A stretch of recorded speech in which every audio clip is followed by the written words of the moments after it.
So here we are in the BIOS. Let's you start up your HP. Smash F10 when you see the little logo and the prompt. Let's go to the right. Processors. And here's hyperthreading. In this case it's disabled. The better option in this case. You press F10 to accept.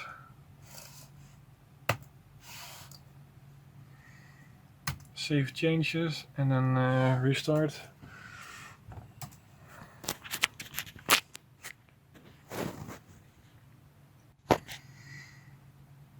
There you go. F10 for the BIOS setup. And you look for Intel hyperthreading disabled and enabled. It's now enabled. Let's do a benchmark with it. Disabled. It's disabled now. So let's freaking wait for the diddly-do is done flashing and this is coming. And go to Ghost Recon Wildlands. That's CPU intensive game. Maybe Armored 3 as well. Yeah.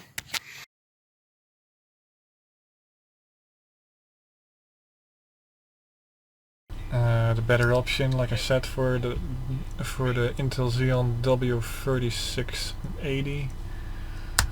There's one step higher than 90. Those are still pretty desirable and more expensive. So if you get your hands on one, you're pretty lucky. That's like the top of the end upgrades that's supported on this officially on the Intel on the sheet of AMD. I mean, whatever. Let's do some weird jungling, I guess, because we're in the jungle, the most intensive area.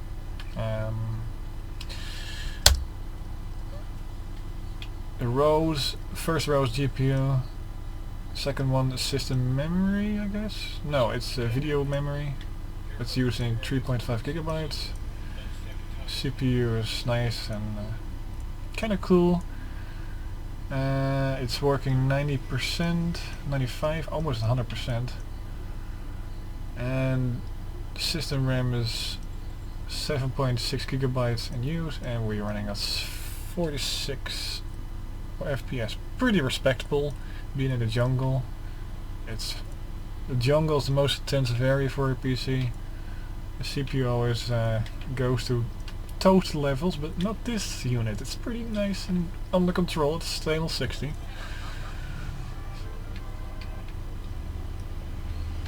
Like I said, I do some driving around. That's the most intensive you can do because it needs to constantly load new. Hello? Sometimes the game is doing that. I don't know, some file is kinda goofy. It's not the system though, because all the other games are normally just work normal.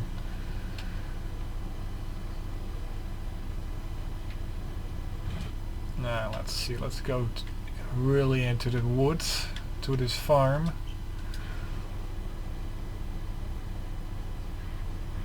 Let's take an old benchmark route, that's the same every time. I think it's over here. Let's see.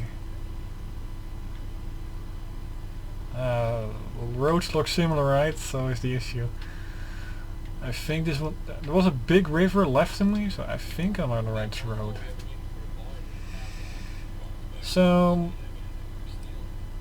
this is the same route I took the other benchmarks. If you watch them, you know how those go. I've almost forgot the graphics preset is on very high. So yeah, it's running pretty nice. It's running even a little smoother if you use the AMD, I mean NVIDIA recommended optimized settings.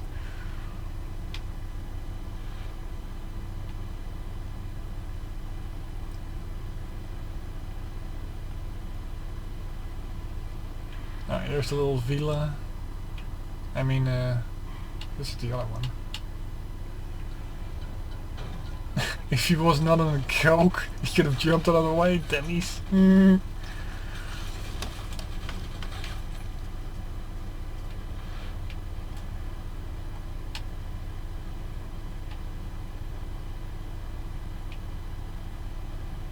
Okay, here's a place where I came from to test the potato settings and different things.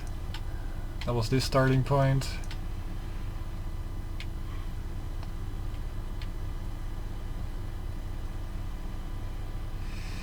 Let's do the same again, drive this little piece, do a little warfare, and see how that changes the things. Let's kick over some gangsters here.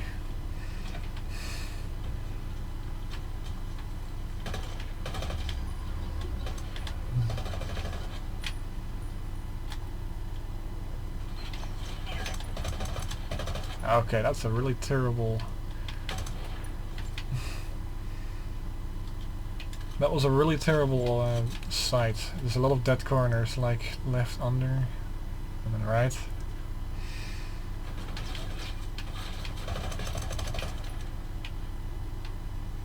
Latency is really good still, so no issues here.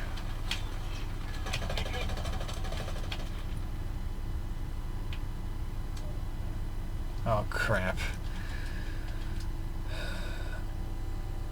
Those are new sites. I need to change them up because those are not so good. I prefer the American standard, like the AGU. I don't know, so most soldiers call it the AGU or something. They don't use batteries. They have a little luminescent strip that makes these sites go glowing.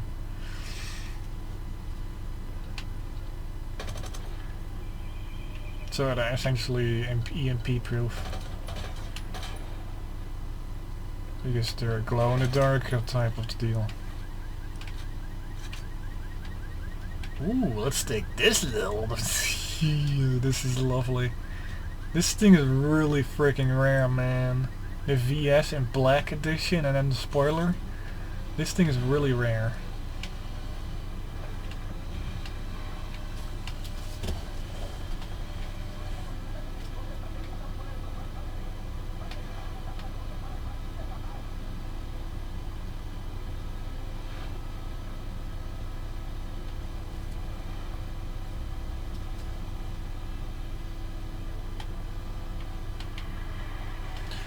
The way I use the video record is a GeForce Experience Shadow Play recorder. It has like maybe 1, 2, 3, 4 FPS impact, so it's not that much. Oh shit, I thought those were the gangsters that just flattened like happy fun and a happy space car.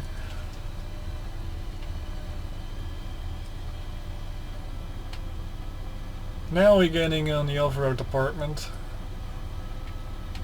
Surprisingly, the FPS goes up again to 50 because we left the town.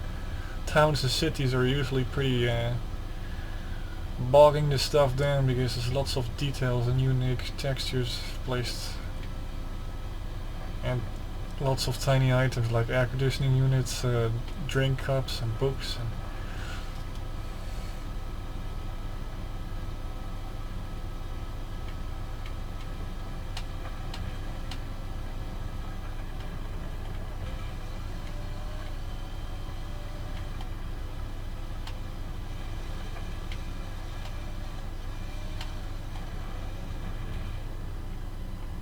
that was quick, and we on the farm. Didn't take that much time. Let's be ballsy and get it cranking to maximum. Yeah, one of the little things requires a restart, but I'm not doing that.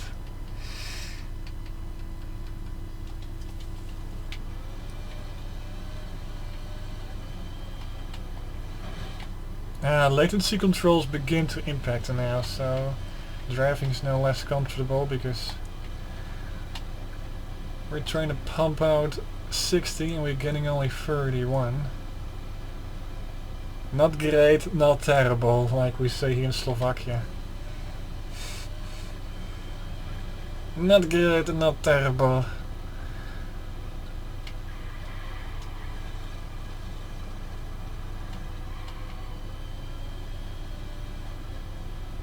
But damn, it looks beautiful in Ultra, man. I mean, look at the shadow. It's like life has come into PCs.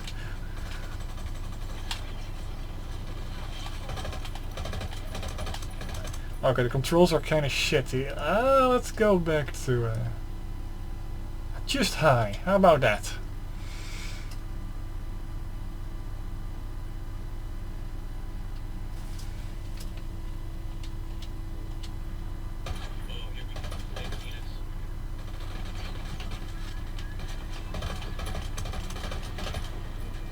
Oh shit, there's one here. Didn't see him. I'm not really too focused, so yeah. Don't pay attention to my crappy gameplay.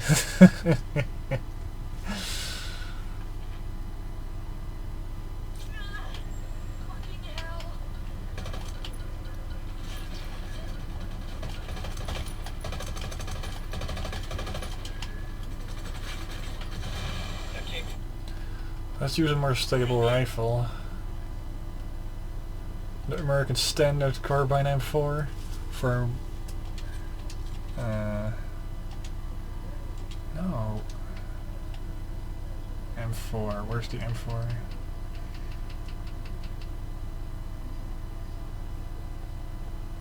Cannot find it anywhere. There we go. That has my standard good old loadout. Extra long barrel for those range.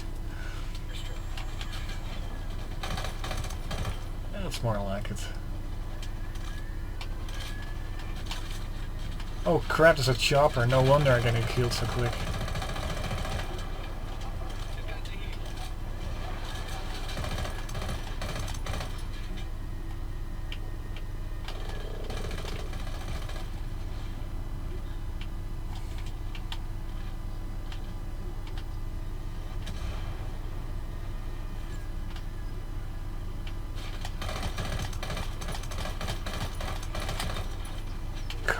Always surprise me. This base is really difficult. Doesn't matter what difficulty level, this base is so hard to get captured. They're really smart techniques in this place.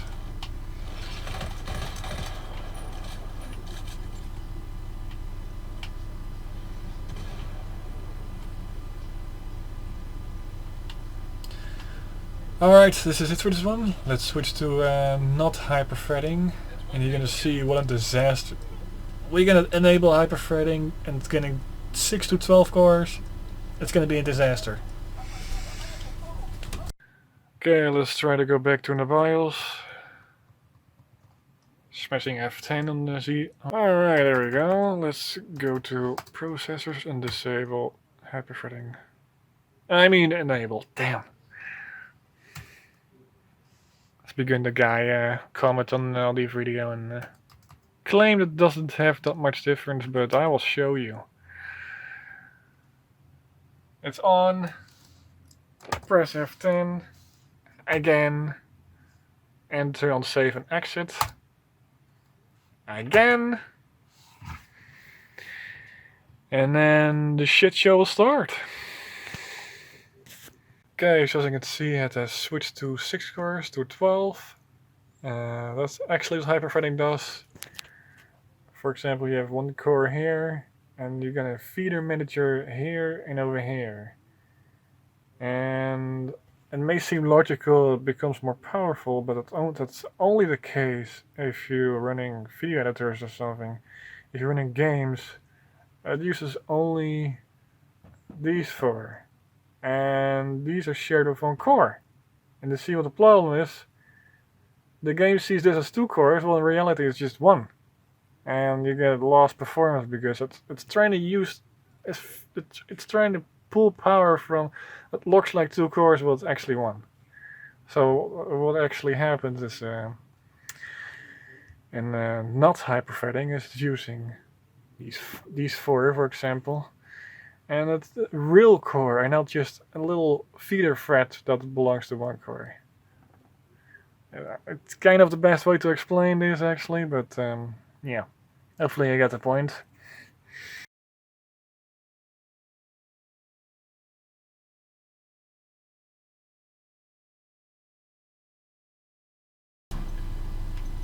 Okay, we're in one of the biggest towns. Beg my part. Beg my part again. This is Villa Vera, one of the biggest towns in the game. It's more like a city. Yeah, let's go to 34. So. Usually stays around 40 every time, but not now.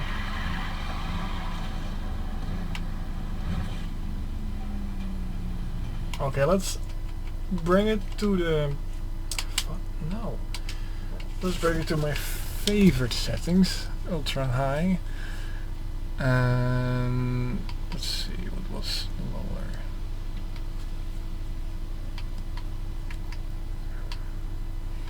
This one on 4. Motion blur off.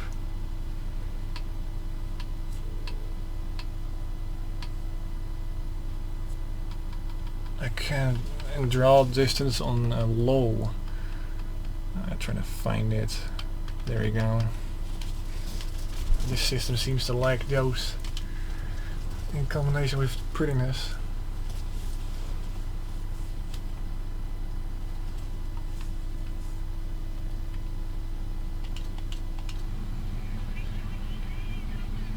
Still doing out of bad. Oh no, I saw 26. Now it's really tanking.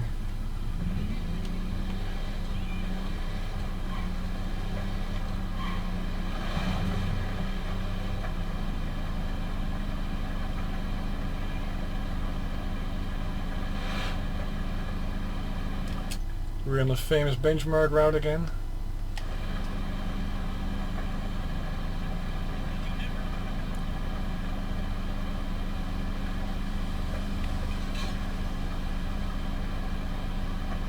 Normally I can run this all day, but now it's 30 and the responsiveness is not that great. So yeah, I think you lose 20% performance with hyperthreading enabled. That's the conclusion. And the short answer is, well, there's no short answer. The long answer, it depends.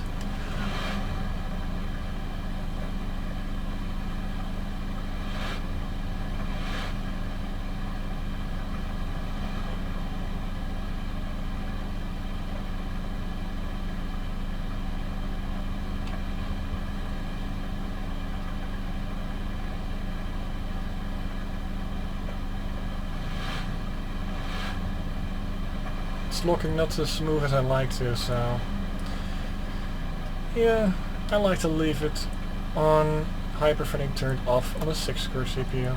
And that's the conclusion of this video. And that's it for this one. Thanks for watching. And then don't forget the stovepipe, it's cold outside.